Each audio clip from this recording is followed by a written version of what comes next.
স্বাগত ভাষণ শুনে নেব। আজকের যিনি সভাপতি তথা দিবাকরপুর উচ্চ বিদ্যালয়ের প্রধান শিক্ষক সম্মাননীয় চন্দন কুমার বেরা মহোদয়ের কাছ থেকে।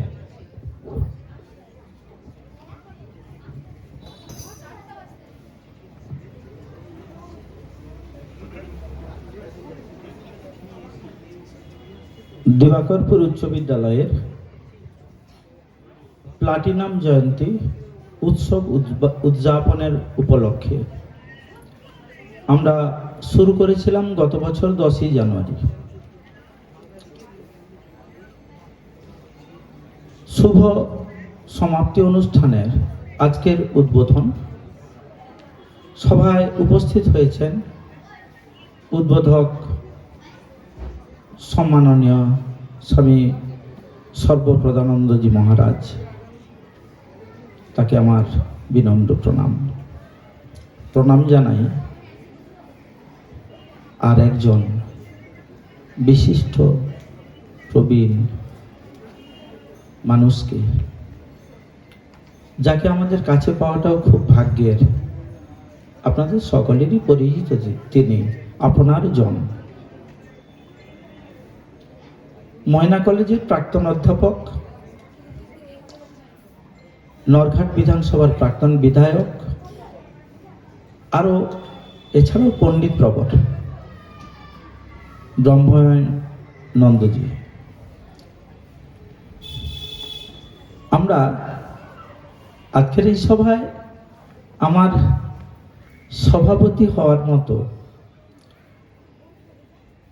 তেমন কোনো যোগ্যতা নেই, এসছি সভাপতি হিসেবে ভাষণ শোনার জন্য।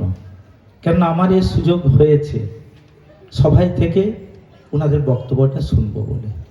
প্রণাম জানাই ব্রহ্মানন্দজিকে। সবাই উপস্থিত আছেন আমার বাবার থেকে বেশি বয়সী, এই বিদ্যালয়ের প্রাক্তন ছাত্র। এই এলাকায় সম্ভবত বিধুভূষণ সেন দাসাধিকারীর পরে যিনি সমাজসেবা বা অন্যান্য কাজে দীর্ঘদিন ধরে আজও জড়িয়ে আছেন, শ্রীযুত সন্তোষ কুমার গিরি মহাশয়। তিনি এখানকার প্রাক্তন প্রধান শিক্ষক, দিবাকরপুর প্রাইমারি স্কুল, আরও নানা বাসন্তী কমিটি, এই বিদ্যালয়েরও প্রাক্তন সম্পাদক, সভাপতি ইত্যাদি। কিন্তু সর্বোপরি তিনি এই এলাকার মানুষকে ভালোবাসেন, এই এলাকার প্রতিষ্ঠান গড়তে ভালোবাসেন, বিধুবাবুর যা স্বপ্ন ছিল। সবাই উপস্থিত আছেন সম্মাননীয় শ্রী প্রলয়ঙ্কর রাউল মহাশয়, প্রধান শিক্ষক, নাটেশ্বরী চক নিত্যানন্দ বিদ্যাপীঠ। উপস্থিত আছেন আরেকজন, তিনি হলেন মুরাদপুর বিবেকানন্দ বিদ্যাপীঠের শ্রীযুত দিলীপ মিত্র মহাশয়। এছাড়া সম্মুখে উপবিষ্ট আছেন আরও নানা গুণীজন। আছেন আমার সহকর্মীরা, আছেন এই বিদ্যালয়ের প্রাক্তন ছাত্রছাত্রী,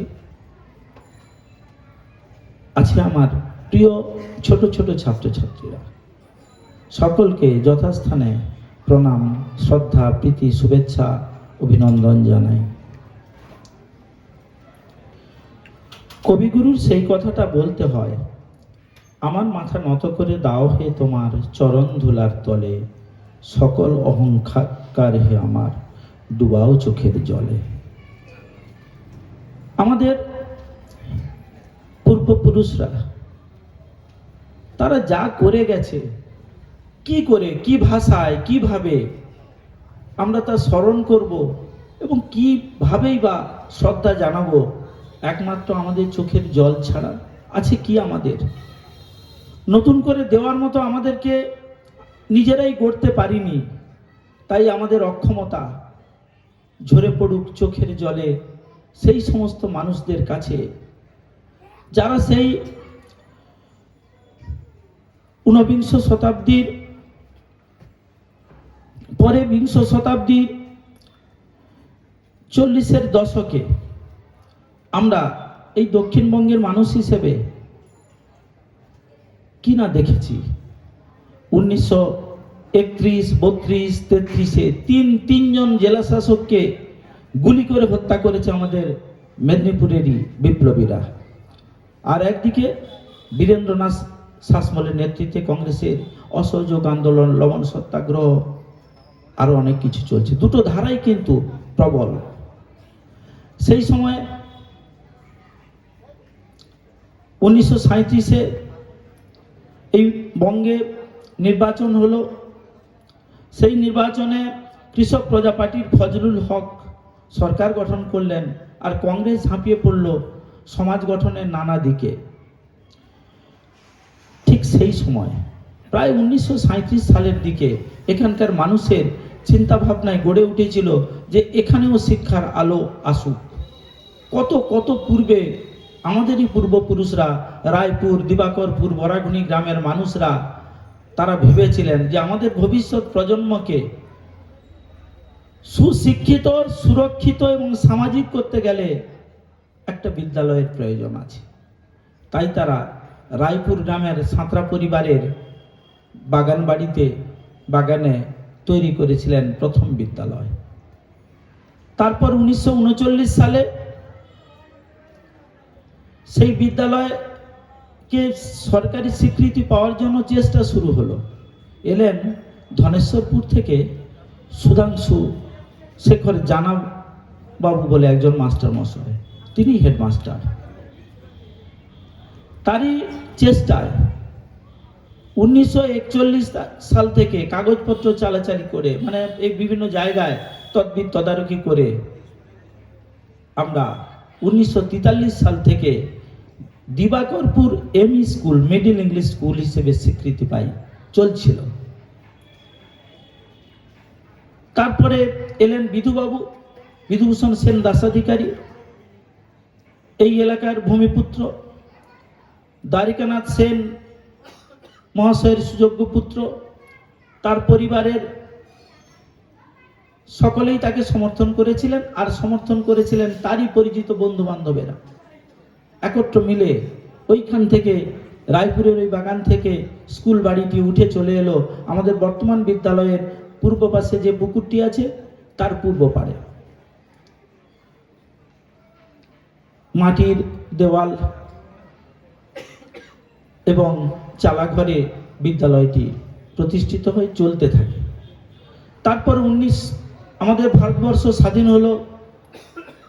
হ্যাঁ, সেই সময় আরেকটা কথা বলতে ভুলে গেছি। ওই যে 1943 সালে যে পেল আমাদের স্বীকৃতি, তখন ভাবতে পারেন 41 থেকে 42 পর্যন্ত আমাদের এই এলাকায়, আসলে বেশি বলতে চাইছি না কেন, ছোট করতে চাইছি শুনবো বলে, কেননা ব্রহ্ময় নন্দবাবুর মতো মানুষ আছেন যিনি আমাদের এই এলাকার ইতিহাস, যার মুখ থেকে আমরা শুনতেই অভ্যস্ত, তার সামনে সবাই বলতে অভ্যস্ত না।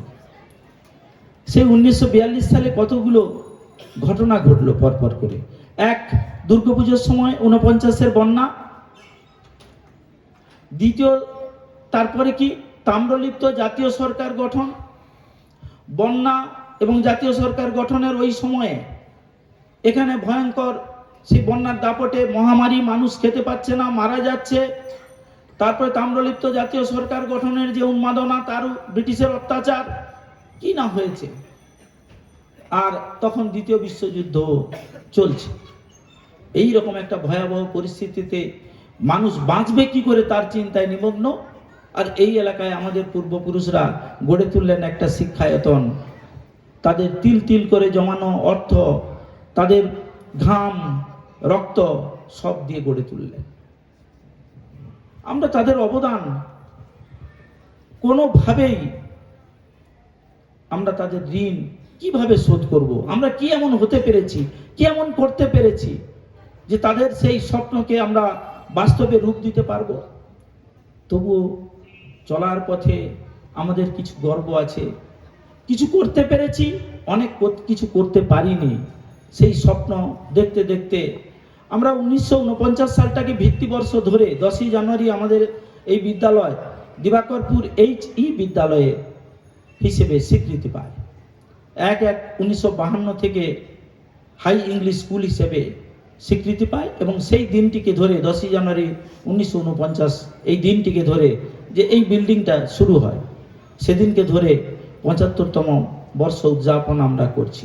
কিন্তু তারও আগে বীজ রোপিত হয়েছিল অনেক আগে, সেই ইতিহাসটা না বললে তখনকার দিনের যারা ছিলেন সেই দ্বারিকানাথ গিরি,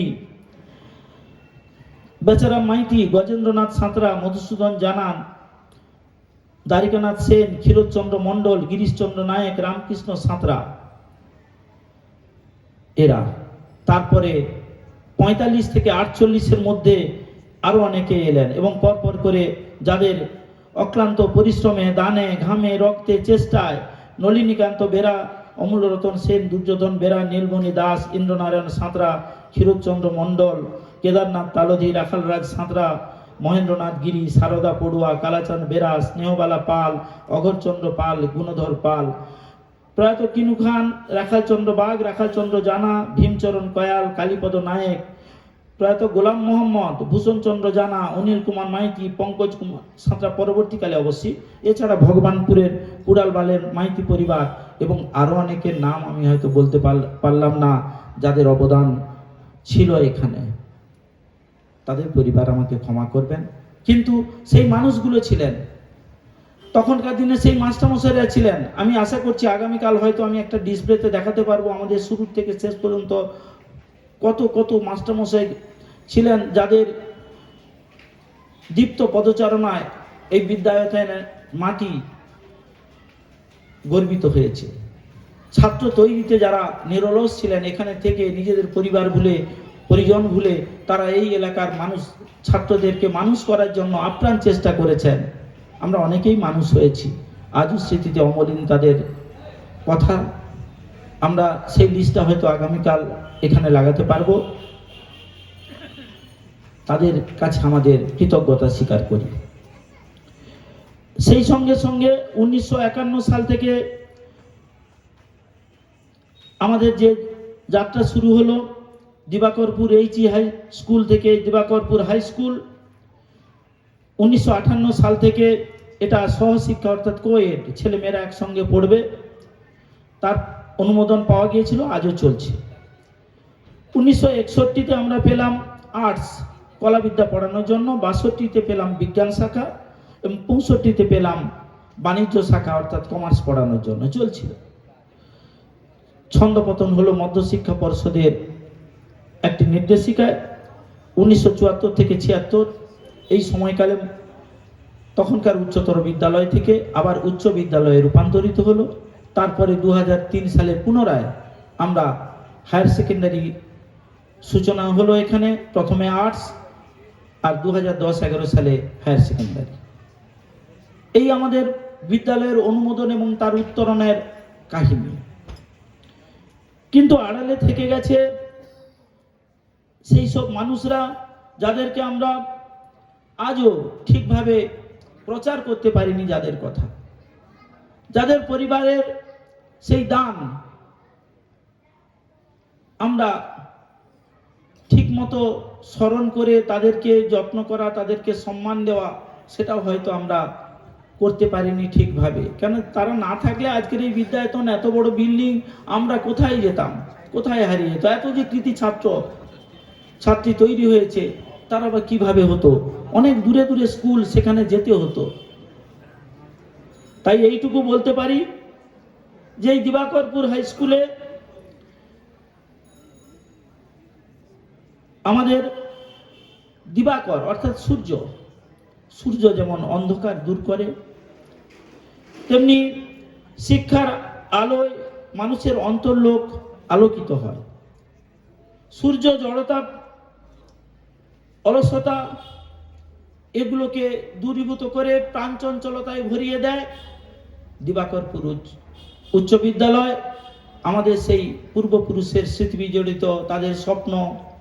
আমরাও এখানকার যে সমস্ত আচার্য মণ্ডলী ইতিপূর্বে চলে গেছেন, তাদের অনেকেই নেই, যারা আছেন তাদেরকে আগামীকাল আমরা আমন্ত্রণ জানিয়েছি, নিয়ে আসার চেষ্টা করব।